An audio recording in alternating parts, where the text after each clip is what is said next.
Hi, everybody. Welcome in from wherever you might be listening. How are you today? Yeah, me neither. Honestly, that question is kind of why I want to make this video, or audio, or whatever you want to put it. I am definitely not getting in front of a camera. Not anytime soon. I think I wanted to make this to maybe spread awareness.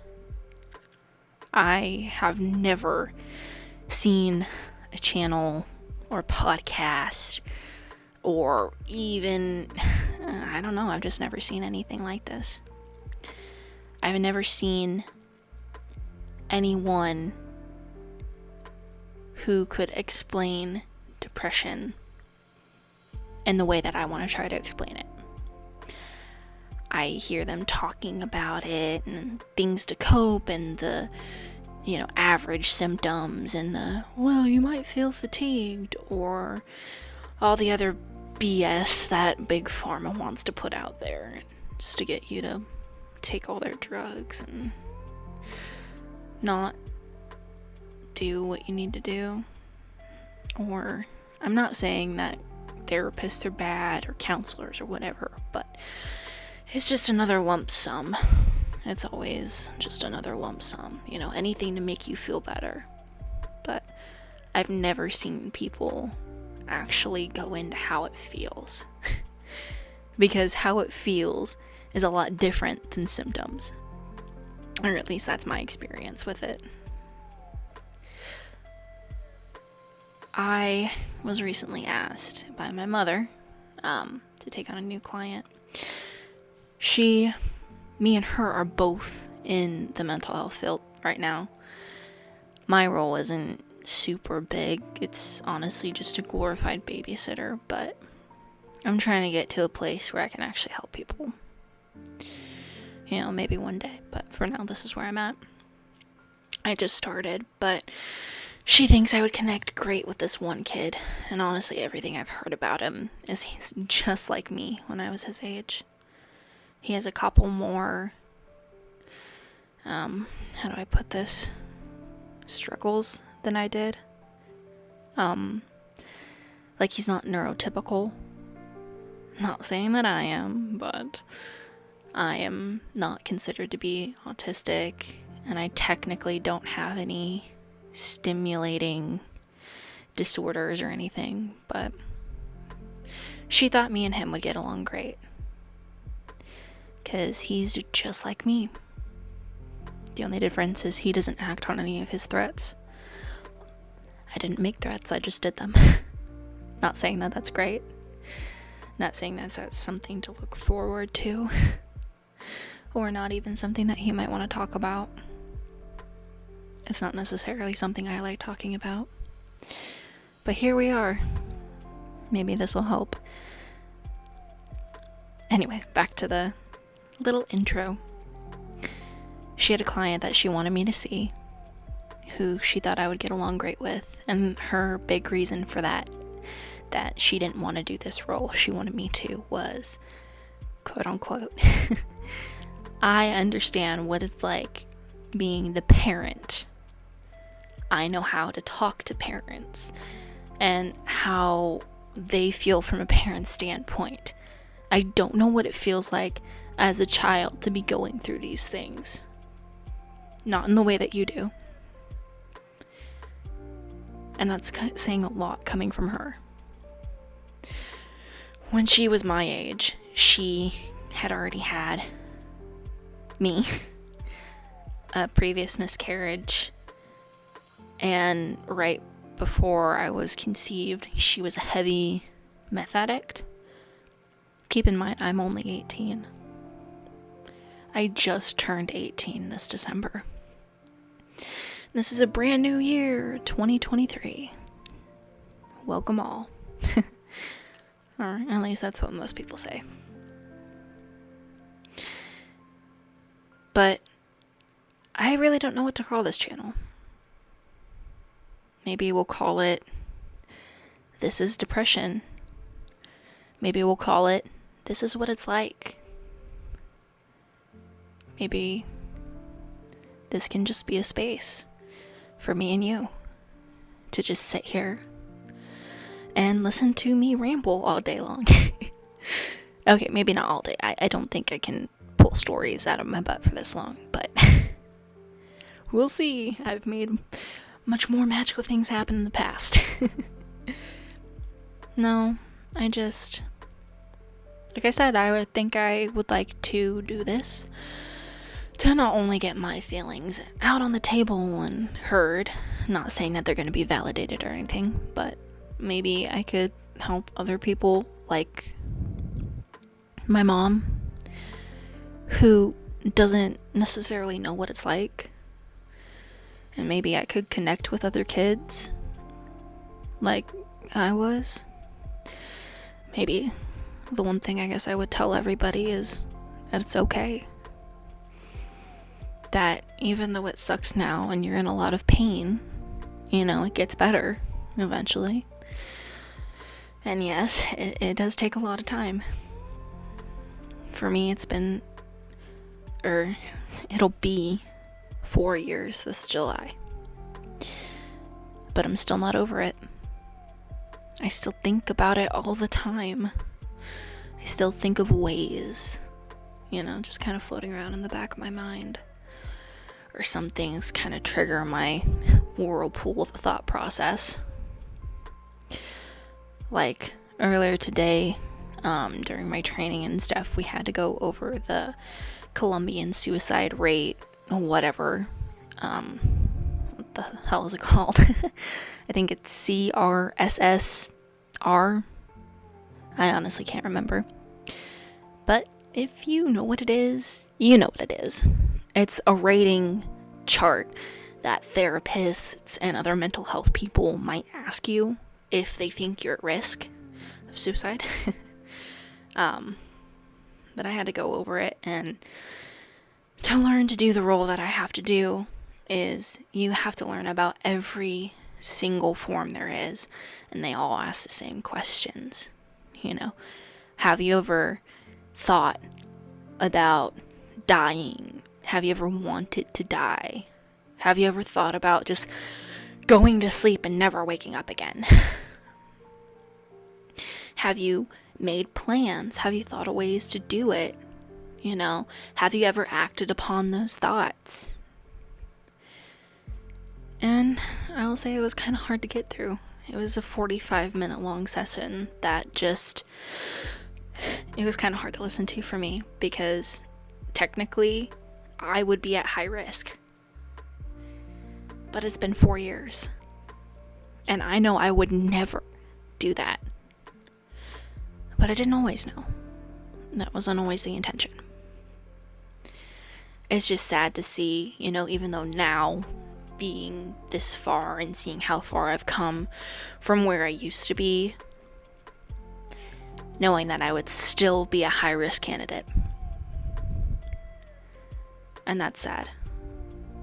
Because I'm not. I mean, I have all the thoughts. Yes. All the silly little intrusive thoughts, but you can't let them get the best of you. And I guarantee you, everybody in the world at one point in their life has thought about just not existing. I'm sorry, but everybody has. It's the way we think as humans. I don't care if you've had the most perfect life, or how far you've gotten, or what you're doing. If you're, Donald Trump, who was president, a billionaire, has done well his entire life, I guarantee you even he's had a thought or two. Or, other people like me who, when I tell my story, it sounds silly to feel the way that I felt. It doesn't sound right. It sounds like I shouldn't have felt that way. But I did. These are the things that I've gone through. I know people have had it much, much, much, much, much, much worse than I have. And yet these thoughts still linger in the back of my head. I know I didn't have it great, but ask anybody and I didn't have it bad. Yes, there were hiccups, and there were some things that weren't right, and some people who were terrible and did terrible things. But here I am. And most people, if you look them in the face and you told them any of these things, they'd say, oh, well, it's your fault. Why were you so stupid? Why didn't you see the signs? You know what these red flags are. Why didn't you listen? Why didn't you listen to us? Why didn't you listen to yourself? Why did you stay? And those are some of the things that people might say to you. Or maybe those are some of the things you're saying to yourself. Which I understand. Because every time I wake up from a bad dream, I know they weren't just figments. They were some kind of interpretation of something that I've been through. Or something that I'm going through. And I wake up, maybe I'm breathing a little bit heavy or sweating or something. Maybe I'm freezing cold. And I'll open my eyes and I'll just say to myself, why were you so stupid? Why are you like this? Why do you think you have it so bad? I don't know. I know I don't have it that bad. I know things are getting better. And I'm getting worse again. And now I'm not saying to anybody who's suffering from these, or anybody that I'm trying to help, or any of the clients that I take on, or any of my family and friends who might know me from somewhere out there, that I can fix things, that I know how to fix them, because I don't. I'm still suffering. And that's what depression is. Depression is this long-lasting feeling that you cannot get out of your heart. It makes your chest wheeze up, it makes your hands shaking, and your mind race 1,000 miles an hour. And yes, some of you are going to be condescending and say, oh, well, you might just have bipolar disorder, or, what about schizophrenia? Those are much harsher mental illnesses. I know that. These are things that all should be taken into consideration when you're thinking about somebody, that maybe they have something that's more than just a mindset. Depression is not a disease. Depression is a mindset. It's the place you go when you've fallen so far down the little rabbit hole you call life.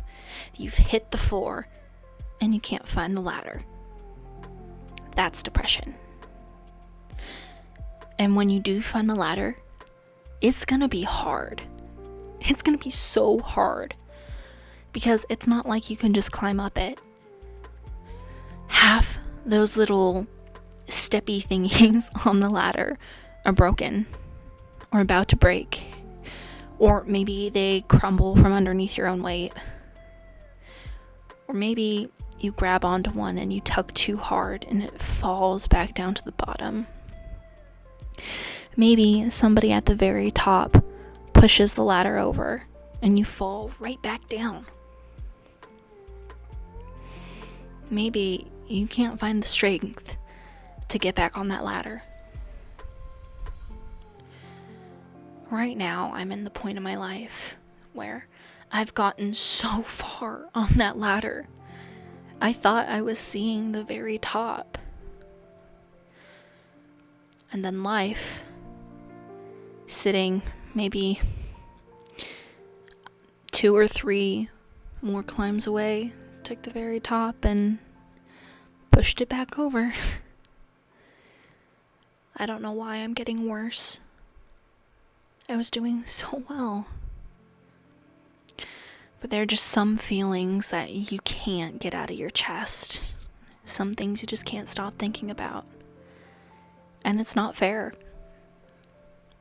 and it hurts. It hurts a lot.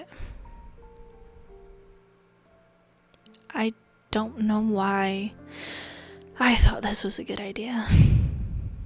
I don't know how long I can keep rambling. I will tell you, when I first started recording this, I was shaking uncontrollably. I've calmed down a little bit. Thanks for asking, universe. Not that y'all care, but that's another thing, is if you're going to talk to a loved one that they're going through stuff, they might not want to tell you everything. They might not be ready to open up to you yet. And when they are, they're gonna get worked up. No matter what it's about. It could be about the stupidest thing, but if they took it harshly, they're not gonna take well to telling. Unless they're just that confident. It's definitely not me. I'm not a confident person. I'm not gonna say my name. I will tell you a little bit about myself, but I'd like to keep this all anonymous. As for all of you guys too. I mean, if you guys want to include yourselves and your names and your stories, that's fine. Maybe at the end of this, if this gets real popular, we can do things like I can read your guys' stories. Or do little blips here and there. Maybe twice a week I'll do your story, once a week I'll do mine. Or maybe I'll give up on myself altogether. That's an option too. Anyway, hi. This is me. I am 18 years old. I graduated high school 3 years early. I got my first job when I was 16. And I stayed there for a year. The only reason I quit was to get out of that town. We had moved to Idaho from Medford, Oregon. We had lived there for 10 years and then we needed a big change. So we bounced around a little bit. We moved to Texas, then to Idaho. And then my stepdad left my mom high and dry. We had no money, no family, no friends. We couldn't afford anything. We were barely skimming by, but my mom found a way to make it work out for a while until we asked our landlord to fix the sink, and he evicted us because he didn't want to have to pay for it. So we moved back to a small northern town in California. It's only about 6,000 people. We were homeless for a month in between finding an RV that we were able to all fit into. It was just me, my mom, and my 2 little brothers, who are both severely autistic. They have a lot of issues, especially with strangers. Honestly, they don't even like their dad, which is saying a lot because he lived with them from the time the oldest was 1 to just recently, and he's only 7. But they never really liked him. But I guess when you're never really there, you can't really like somebody. And, when he was there, it was always a fight. Or he wasn't there, if you guys know what I mean. He physically, kinda sorta, but he would always find reasons to ditch out, no matter what it was, or to pick a fight, or blow up, or something. But we moved to our little town, where I got my first job. I thought things were going great. I thought I knew the direction I wanted to take. I thought it would be great to go to a tattoo school, because I love art. I always have.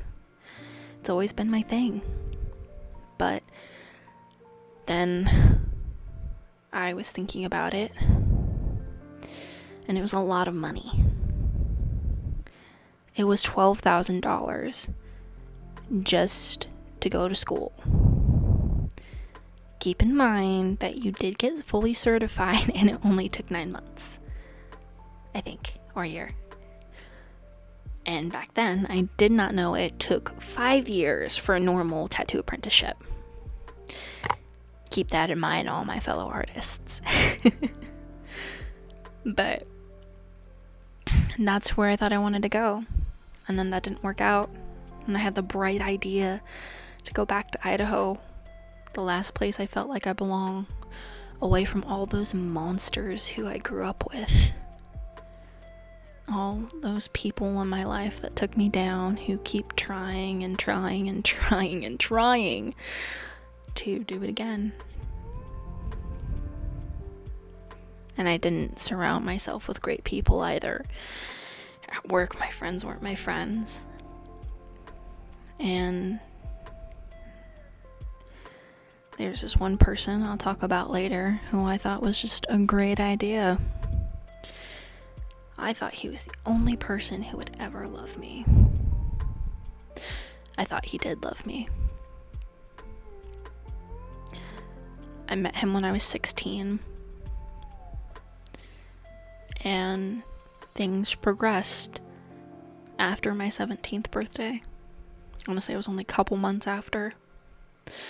And we started doing things. And now he is one of the worst mistakes I've ever made. Even though he was such a great idea then, he was such a good guy and he'd never hurt me. But now he's one of the worst mistakes I've ever made. I'm not saying a lot. It was worse than the cutting or the suicide attempt. It was worse than telling my mother or having my grandmother shove me into a corner to check my wrists every week just to see if I was still cutting. It was worse than thinking about counselors. It was worse than the present I got for my 14th birthday. I got aloe and makeup to cover my scars. That was my birthday present. And my Christmas present. I know she didn't mean it. She was thinking out for my best interests then, but it hurt getting those things. Because I knew she was disappointed in me. I think if she would have known that I was disappointed in me too, maybe things would have went different, but I've never expressed that. Or maybe I have and I'm just looking at it wrong. I don't know. But that happened. And then we moved back to Idaho. I was able to get a job at one of the local fast food places. I was offered to be the manager. And I thought that was going great. Until the general manager told me to fuck off because they didn't have the funds to support a manager, even though they had 2 managers and a marketing manager. And I could have filled all those roles for way less. And then I was applying for jobs to be the general manager and stuff at bigger fast food chains. And I got accepted. I was on my way to an interview. And there was enough time, but when I pulled out, all of a sudden this lady was right here. And she hit my back bumper. Now, I don't have a car. On February 3rd, I have to go to a class for driving so that I can get it put not on my record and not have to pay the citation, even though it wasn't my fault. I have not gotten another interview since. So I'm stuck at this very small fast food chain, only making $11, $12 an hour, not getting even 40 hours a week. It went from 80 and 90, and then I told my boss I couldn't do it anymore, so he cut me down to less, like about 20 hours a week, which for everybody who's listening knows that is not even enough to pay rent. So I had to dip into my savings. Now a huge chunk of that is just gone, and I still have to fix my car. And I'm starting this new job in mental health, trying to help other kids. And I cried during the Colombian suicide rating fucking seminar. I was at work, so I couldn't actually cry, but I really, really wanted to, because it hurt. It hurt listening to that. I want to say that my 25-30 minutes in, my hands started to shake, but I had to finish it. It's for work. I had to do it. I want to help these people. I want to intervene. I don't want kids to do what I did, and I don't want kids, or not even kids, but other people my age, to think that that's the right path to go down. Because it's not. It's not the right path. I did it, and it didn't go the way I expected to. I didn't succeed. There wasn't this big old story where somebody walked in and I had to go to the hospital and get stitches and then I was put in the psych ward or anything. Nothing like that. Nothing happened. Nobody knew about it for a year. I didn't tell anybody for years. It was just a story that was in the back of my mind that I kind of fabricated. And there's nothing I could do about it. And when I told people, they just kind of shrugged it off because they assumed that they knew about the cutting and that was worse. That's not worse than the actual attempt. I'm sorry, but it's not. Yeah, if you cut too deep, it can lead to that, but it's not worse. Having an attempt means you put all your intrusive thoughts into place and you actually took action. That's bad. I know I'm rambling. I honestly couldn't remember where I started with this. I guess I should just go on.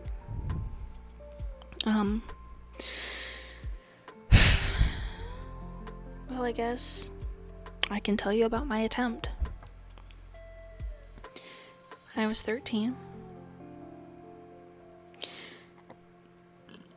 I want to say, I don't remember what day it was. It was sometime from August to December of 2019. I was super alone. It was summer break. I never once went outside.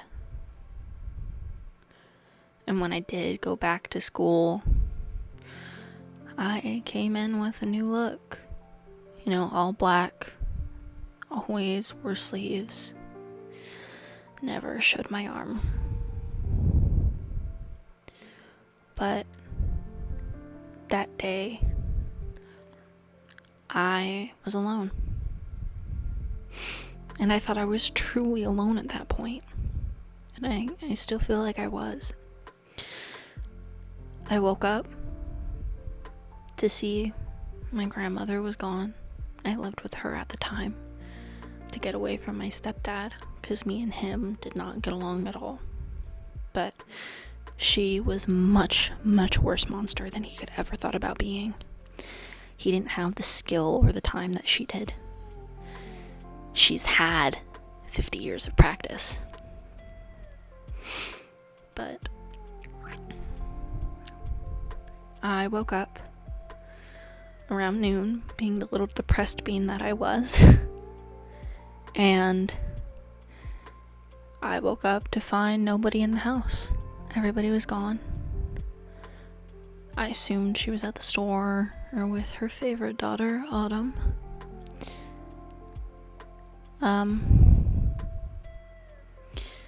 Yeah, I was all alone. I tried calling her. No answer. I tried calling my mom. No answer. And it was going great, honestly. I wasn't sad about any of it. I was just alone.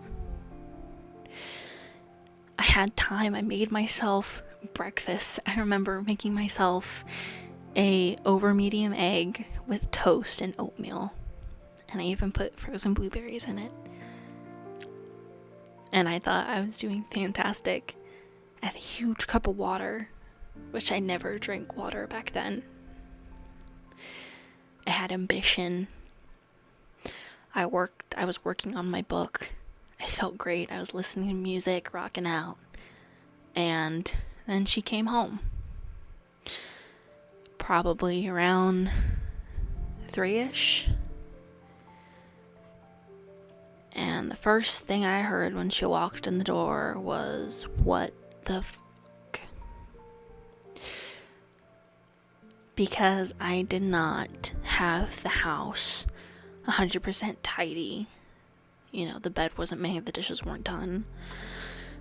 I had my plate still on the table from breakfast, and I didn't clean the pots or pans, but I was gonna do them later if that made it better. It didn't. I thought I was doing great. You know, I got another 3 chapters done on my book, on my little novel. And she came in. The only thing I heard was yelling and complaints. You know, because I folded and did the laundry, and I used an ounce too much of laundry soap. And I forgot to switch them over, and they weren't dry because the towels weren't folded, I guess, geometrically right. I don't know. Or because I didn't vacuum and she stepped on a thumbtack. I have no idea. But she was always like that. Ever since I moved in with her. I lived with her for 3 years. And this was towards the end. If I didn't have everything 100% to her standards, I was just the worst person on planet Earth.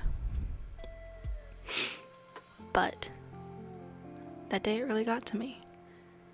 Because I was doing so well. I actually wanted to start changing. I'm like, you know what? Maybe today's the day I stop cutting. Maybe I'll start taking my vitamins and start doing the things I need to do to make myself better. And then she came in and ruined it all, saying how much of a lazy piece of shit I was, on how wrong I was, on how I was failing in life and in school, how I'd never be like her daughter, how I'd never measure up, how I was 13 and not paying bills, or not a boyfriend. That's what she always wanted. She wanted a love interest who would do everything for her and then treat her like a queen when she yelled at them. And then she left. go join her favorite child. They were gonna go to lunch together, as always. When she left, I broke down. I fell to my knees, sobbing and crying. I muffled my screams, and my will to live left. Everything that I had thought of and all my accomplishments went out of the window that day. I was finally not thinking of anybody but myself. But then I wasn't. I did not have the courage to write a note goodbye. I wrote on a piece of paper that I loved all my family, that I was sorry, and that I was sorry to my mother for being her biggest disappointment in life. And then I went into the bathroom. I looked at myself in the mirror, and all I could see was the face of disappointment. I couldn't see anything else. It was all just a blurry facade. I remember my heart was racing 1,000,000 miles an hour. My hands were shaky. I couldn't see well because there was tears constantly flowing down my face. And I didn't do it right. I didn't take a bunch of pills. I didn't fall asleep in a bathtub like you see in movies. I didn't cut directly down my arm. I just cut deeper than usual and multiple times. I remember sitting on the floor, waiting and waiting and waiting. I remember things getting fuzzy, and then I remember passing out. I remember waking up and feeling even more disappointed than when I started. I remember sitting up, looking down to see a small pool of my own blood that my shirt was covered in. My arm was profusely bleeding, or at least it had been. I think all the blood was dried up by then. I remember blood being covered in the sink. I remember looking at my phone when I sat up and seeing the time. 2 hours had passed and she still wasn't home. I had no missed calls. I had no text messages. I was still alone. I remember having to scrape my blood off the floor. I remember putting gauze on my arm and bleeding through 6 layers, a long sleeve shirt, and a hoodie. I remember bleeding through that. I remember her coming home around 8 o'clock at night and smiling like nothing had happened. And I remember smiling back. I remember how I wanted things to go. I remember wanting somebody to come in and ask where I was, not being able to find me, then bust down the door, find me how I was, take me to the hospital, get me fixed up, maybe a psych evaluation. I remember wanting people to want to help me. I remember wanting to see somebody care about me. But instead, I smiled and said hi. And went along the rest of my day like nothing had happened. I remember going on for months and months and months pretending that nothing happened. And that's my life. I always think about how my actions will affect others. That was the one time I didn't. I guess the rest of the cutting I didn't really care either, because I wasn't affecting anybody. I was just hurting myself. I don't get my quick fix. I remember not thinking of how it would hurt my mom, or how I'm gonna tell my little brothers one day, or how my little niece, sorry, not my nieces, they may as well be. I remember seeing the looks on my cousins' faces, and I asked me why I had so many scars on my arm, and I couldn't find the words to tell them. It was too painful, too hard, and they were way too young. So I covered them. And I covered them. And I covered them. And I didn't stop. Every parent and every friend and person closest to you wants to think, hey, I found out. I revealed your big secret. Now all of a sudden it stops. All of a sudden, we get you a counselor and you're fixed. You're better. We did our part. We solved your little riddle. Now you're fine. But that's not the case. I didn't quit. My grandmother found out the end of November of that year.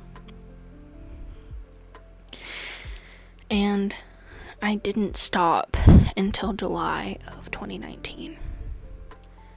It started August of 2018. It wasn't very long. It only took her a couple months to figure it out. But that's only because she dug through my trash to find an old poem I had read. And she couldn't tell if I was talking about myself.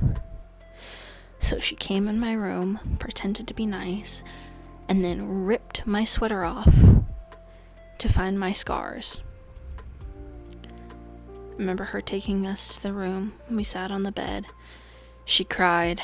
I held her.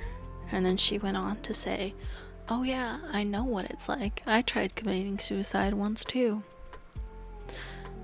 But keep in mind, she's a complete narcissist. And her version of suicide was on her 16th birthday. Her friends took her in the bathroom, gave her a Xanax, and she tripped. That was her big ol' suicide attempt. Which I think is insane. And I'm not saying that anybody who is too young or naive and thought that was a suicide attempt is in the wrong. But if you knew my grandmother, you would know she's the biggest, how would I put this, mentalist, I guess, that I've ever seen in person. She knows exactly what buttons to push. She knows how to manipulate you and how to do whatever she says. Her word is law. She's the god in her perfect little world where she does nothing wrong, and everybody around her except for her favorite daughter are the devil, I guess, is how you would say it. They're just the worst and they must be put down. I would say destroyed, but she wouldn't have the guts. But she certainly loves to try.